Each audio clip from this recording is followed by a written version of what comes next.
अरे कावना नगरिया से अइले महादेव कावना नगरे कैले जाल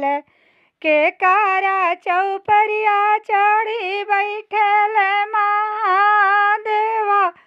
जाटा देले ओरा माइये माई घने घने घन घूघूर बाजे मने मने हंसे गौरा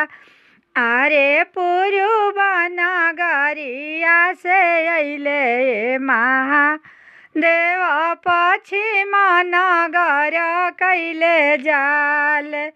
रिखे के चौपरिया चढ़ी बैठल महादेव जाटा देले ओरा माइये माई घने घने घन घूघूर बाजे मने मने हंसे गौरा अरे परिछे बहर भैली सासु सोहा गिनी सखी सबली हली बटोरी पहिला लोरावा घुमावही न पवली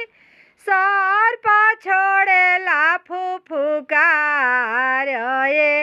माई घने घने घन घूघूर बाजेला मने मने हंसे गौरा अरे माड़ उखाड़ भी कलश फो रवि पूरा हाथ देवो छितराय ऐसा ना बौरा बरस